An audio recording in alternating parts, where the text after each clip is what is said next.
I fell in love with my sister's boyfriend by mistake and now I don't know what to do. Am I wrong for this? Disclaimer, this is not my story time. It was sent to me on Instagram. All of this started when my sister wanted me to help her figure out if her boyfriend would ever cheat on her. Now, me being the best sister in the world that I am, I said of course. We opened up a fake Instagram. Then we uploaded pictures for 2 months. We were so invested in this. We even found a girl that lived an hour away and asked her to send us pictures. And of course, we paid her for it. So we basically had this real account. Then my sister told me one day she was ready for me to start sending messages to him through that account. And when I did, he started messaging back, like almost right away. The things he was saying to this girl were so sweet. It was basically like he was just trying to get to know her. I went along with it for a week. But this is when I realized that every time he'd message me, my heart would start pounding and I'd get really excited. By the end of the week, I just realized that I started catching feelings for him. The job my sister asked me to do, I was doing. And in the process, I was falling in love. I was confused and terrorized by my own feelings. I felt guilty, and honestly, I felt really bad for my sister because he was also cheating on her. He wasn't saying anything vulgar, by the way, but he was definitely being super sweet. I decided to wait a whole other week to tell my sister. This meant that for another week, I was messaging him like I was this other girl. And he started wanting to talk on the phone. So I literally got on the phone with him. I changed my voice slightly and we were talking every single night. He would call me and we'd talk for about half an hour. And during these conversations, we just got to know each other. I felt sick in the head. Mind you, my sister's in the bedroom next to mine. While he was telling my sister that he had to go to bed early for work, he was on the phone with me. By the end of the second week, I knew my time was up. I had all the evidence and I needed to show it to my sister. I waited for her to come home, but only to see that she came with her boyfriend. I nearly passed out when I saw him come into the house.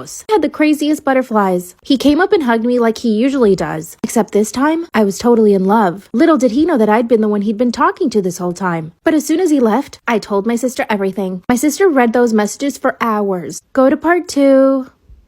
I fell in love with my sister's boyfriend by mistake. Am I wrong for this? Disclaimer, this is not my story time. It was sent to me on Instagram. I had been pretending to be somebody else on Instagram to catch him cheating, and it worked. But I fell in love with him in the process. But nonetheless, I told my sister everything. I showed her all the messages that he had been sending this account. It was 2 weeks worth of messages, so my sister read them for hours, crying the entire time. She was completely beside herself. And the whole time, I'm suffering with her too. She is my sister, but I'm also in love with her boyfriend. I also felt like I was technically the other girl. I asked my sister to take a break from looking at the messages and she did. With tears in her eyes, she looks at me and says, "I feel so guilty because I cheated first." Then she started confessing that she only set him up to see if he would cheat on her because she felt guilty that she cheated first. And I want to know what you guys think. Do you think it's cheating if he was talking to another girl on Instagram? Even though it wasn't inappropriate, it was just kind and sweet. Apparently she hooked up with one of our neighbors. She says it only happened once and she feels really guilty about it. She made me swear I would never tell, but I couldn't help it. I texted my sister's boyfriend anonymously telling him that he got cheated on. He confronted my sister right away and she just broke down and started to cry. Then she told him about the fake account and that it was all me, and now he won't talk to me. They actually ended up breaking up. I want to text him so bad and tell him that I love him. What should I do? Self-care sister out.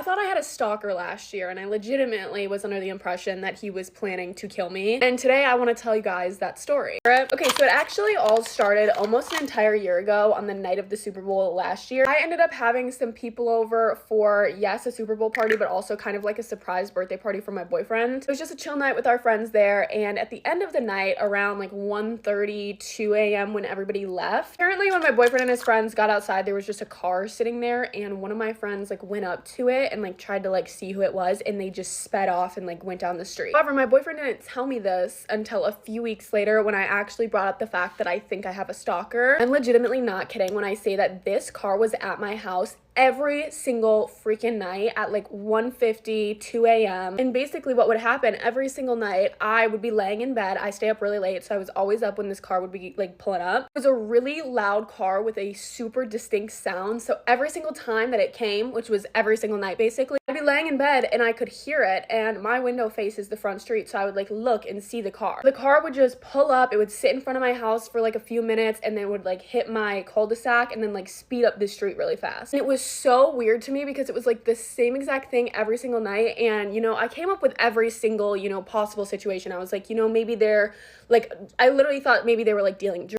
like they were doing their like nightly drop-offs or whatever. And that sounds stupid, but I was like trying to come up with any reason that this guy would be pulling up every single night at the exact same time. After this had been going on for like a month, I started actually getting really freaked out, and me and my brother would stay up really late and just wait downstairs in hopes to be able to like hop in our car and like follow this guy, which honestly I have no idea what our plan here was. Like we were just so confused. We wanted to figure out why this guy was just like sitting outside of our house every single night. And I'm not gonna lie, the type of car that it was definitely like an old car. It was very, I don't know, it just gave me bad vibes. One night while we were waiting up to see this car, we actually saw it coming up the street and we were like, should we follow it? And then we were like, yeah. So then we just like ran out to our car, we got in the car and we started trying to like follow this guy. I'm not even kidding. When we got in our car, he sped off. When we got like finally caught up to him, he took a turn and he was gone. Like his car was literally gone. And I think that's the part that really freaked me out and like made me like, oh my gosh, I think this is like legitimately a stalker, because why did he take off like that? Like he literally was running from us, it felt like. We drove around for like 30 minutes after that trying to find this guy, could not find a single sign of his car anywhere. And then I think in the following days we went to Best Buy and I got security cameras because I was literally so paranoid that this guy was like plotting to kill me. Because I watch a lot of true crime, and one thing that you hear a lot about serial killers is that they're super habitual. So I was like, the fact that he's coming every single night at the same time, he's doing like the same roundabout, like he like would come up, he would go around the cul-de-sac, he would stop for a minute. It was all very weird and habitual and like routine, and I was like, this guy's going to kill me. This goes on for probably 2 more months. I'm just like waiting up for this guy's car. I'm trying to see, I wanted to like put my security camera on the tree in front of my house and like point it directly at where his car was stopping. Ended up not doing that, but that's what I wanted to do. But anyways, this continued for probably like 2 more months, and it was just me waiting up every single night to see this car. Sometimes we would go try to chase it. Like, I'm not kidding when I say it would take off so fast anytime that we would go outside, or like it would take off fast regardless. However, one particular night, me and my brother got into the car extra fast and we were able to like literally be on this guy's, and we actually caught him doing something that revealed to us what he was actually doing every single night. We were tailing this guy's and he eventually stopped and we passed him, and when we looked in, we saw him wearing gloves, like literally wearing gloves. Went up the street, stopped, and then waited for him to like drive off so we could get behind him again, and he started screaming at us like, what are you doing? Like, why are you following me? Like all this stuff. But we kept following him, and then he stopped at another house, and you know what we saw him do? Put a newspaper in a mailbox. He was delivering the city newspaper every single night, because I guess that's what you do. I didn't think that the newspaper got delivered at 2 a.m., but I guess it does. When we saw him put the newspaper in the other mailbox, I was literally like recording him because I didn't know what he was doing. He started screaming at us again, and I felt so horrible after we figured out he's just a postman. But in my defense, I thought this man had been stalking me for the last 6 months, because why? What else? Like, how would I come up with that conclusion? So, don't have a stalker, thank God.